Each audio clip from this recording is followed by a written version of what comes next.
Hello, everyone. I am Corey Harasha, and I am a humble transmitter of wholeness. And today I would like to talk about meaning. What does meaning mean? Why is meaning important? And how it can change our lives. So, to start, I want to talk about why meaning is important. And I think the place to start is to see that everything comes back to meaning. So, no matter what we are perceiving, what matters most is what it means to us. So, for example, you are watching this video, and you are simultaneously deciding what it means to you. And this extraction of meaning from the video, it will totally impact your perception of the video and your memory of the video and how this video will impact your life. One person may be watching the video and think that everything I'm saying is meaningless. It's just terrible information that doesn't help anything. And they'll probably forget everything I say and then just keep going about their life without getting any benefit from it. Someone else may listen to what I am saying and understand something on a deeper level. And they may begin living their life with an awareness of meaning. And this power of understanding how you're interpreting things and what meaning you're assigning to things will empower this person to decide their future in a more powerful way, or have more influence on their future is probably a more accurate way of saying it. So meaning impacts our future. That's why it's important. And how we choose to assign meaning will influence our future, but also the future of other people. Because the way we assign meaning to other people influences how we respond to people and react to them, and that will influence their future.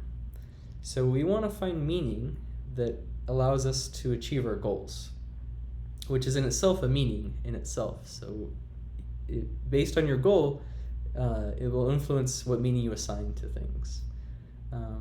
But what is meaning? And I've been using that word a lot here. I can see it as like an interpretation. It's a way of deciding how important something is, how significant something is, but also how it like attaches to like a greater narrative or storyline of your life. So you may have some sort of meaning that you've built up from all your past experiences, and as you go about your life, you're obtaining new meanings and associations, and you attach them to this greater narrative that you've been creating your whole life since you've been born. And so it's kind of like you have ideas in your head of what is possible, and then you also have experiences of what's happening in the physical world. And meaning is like a mapping between these ideas and what's actually happening outside of you. So for example, you may have like an idea of a personality. Some people have different personalities, but they're just, at the initial thought, they're just an idea in your head. And what happens is as you talk to different people, and based on the words that they use, maybe their body language, maybe how they respond emotionally to what you're doing, you'll assign these ideas to these physical people that you've seen based on your sight and your sound, taste, touch, smell. All of these, you see patterns, and you attach these personality ideas to these patterns that you've observed in the physical world. And this mapping is how I view meaning, at least. And you could see meaning to mean something different. And that's an interesting thing about meaning, is that we all map them differently in our own minds. So how I make this mapping from ideas to physical observations could be different than the way you map them. And that's why I say like you assign meaning, or you choose what things mean as they happen to you, because it's in your mind. I can't influence that. I can only send you words or visual information. And it's up to you to interpret that and assign the ideas to what visual information and what audio information I'm sending you. And so in that sense, you're kind of totally empowered in your own mind to make these mappings. No one can make them for you. And I think that's one thing that is really cool about meaning, is that we all kind of have our own meaning where it's subjective. So for example, one person may get in a car accident and they'd be really frustrated.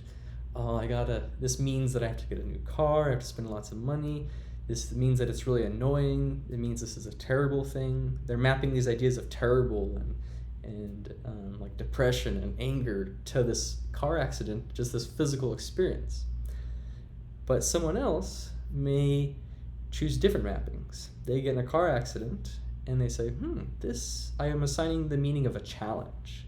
It's like a game. Oh, okay. My car has been hit. Let me interpret it as like, oh, how can I fix my car? This might be fun to figure out this puzzle of fixing my car or getting a new car, or maybe there's some injuries. Now I have a new challenge to heal my body too, or to help other people heal from the car accident. And these ideas of challenge and excitement or game, even though it's the same physical experience, our meaning or mapping of it will totally change our experience and our future and how we all interact. So even like the words I'm using now are just sounds. They have no meaning in themselves. Every person listening to me right now is taking the words and assigning these ideas to the words based on their history of hearing the words and assigning meaning to them. And fortunately, we all kind of associate similar ideas to these words, so we can communicate. But sometimes we associate different meanings to the same sound, and then different people are speaking past each other because they're not actually assigning the same meanings to the words, and they get confused. So that's another interesting aspect of meaning. Finally, I wanted to talk about like objective meaning. So far I've been covering how it's kind of like subjective, where we have these ideas in our head and we can assign them how we want. But I do want to share that like not all mappings, like we can all choose subjectively how to map ideas to the physical world, but not all of them are created the same, or not all of them are equally efficient at like achieving goals. For example, they don't all have equal utility. So for example, if someone just is really angry and depressed all the time and they never assign happiness to anything. To them, everything is just the worst possible thing. They just assign that meaning of this is terrible to everything. It's unlikely this person can function and actually achieve very many goals because they don't have that drive or that passion or that joy that is usually the engine to take action and change something in the world. So that I sort of view these kind of negative associations, these negative mappings, as like low utility. They don't really help us achieve goals too well. I mean, they can. There is like a negative power too, which is like if you're really frustrated with something, you may be motivated to try to fix it. But it's kind of like it's like playing with fire, for example, where fire is very powerful, but if you use it properly, it can do some good things, but it can also just create a forest fire and destroy everything. So these sort of negative mappings can provide some utility, but I think that in the long term they're not sustainable, and they often create more chaos than order, and then almost too much chaos to be sustainable. But if we assign positive mappings to like, oh, this is a nice challenge, or thank you for insulting me, because then I can practice my patience, and thank you for just stealing my phone, because now I get a new phone. These kinds of positive associations can be powerful too, as driving, kind of the driving force is love and service, and these mappings I view as a higher utility for achieving goals, because you're not blocked by these negative emotions. You can kind of just keep moving forward without resisting what's actually happening. And so tying back into objectivity, I think if you take all possible sets of mappings, it's probably an infinite set of mappings, but we can imagine that there's every possible way to map our ideas to the physical world. And each individual has a different mapping, but there's probably an infinite number of them. But we could sort them based on utility or the capability of achieving goals, say an arbitrary goal. And if we sort these meanings based on this utility, there's going to be something at the very top. Even though it's infinite, maybe it's just there's always a better meaning, but there still is something that's in the direction of close. We're approaching this kind of what I would call objective meaning, which is like the most utility meaning mapping possibility. And like a word for this could be truth. So the truth is the meaning that provides the most utility. And this is because meanings that we say are true, they work. That's why we call it true, is because it actually aligns to this objective meaning mapping. And this objective meaning mapping is exactly what exists. So you can call it reality. And so this mapping of what we call reality is the most helpful because it doesn't have errors. A lot of our meanings, that we say they have errors because they don't work. We think it's true, for example, that say if you're walking in the woods, you may see a stick, but you assign the meaning as a snake. And you might be freaking out like, oh, there's a snake over there. And that's a possible meaning, and it could provide some utility, but it's not true, and so it's actually blocking you from achieving other goals. But if you see a stick as a stick and a snake as a snake, then we have an accurate mapping, we can call it a true mapping, that lets us make the best decisions. Because if we switch the snake and the stick, they're opposite of each other. Our meanings are disassociated from reality and will cause us to make poor decisions. So like if you swap the snake and the stick, you think a snake is a stick and a stick is a snake. When you're walking in the woods, you may get like bit by a snake, and then you don't achieve the goal of survival. So that'd be like low on the mapping list. But if you assign a snake as a snake and a stick as a stick, that'd be high on the mapping list, is closer to truth.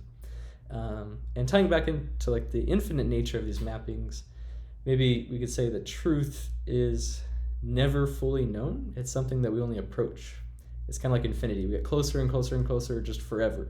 We never, now I know everything. It's more like, now I know more than I used to know, but there's always still more to know.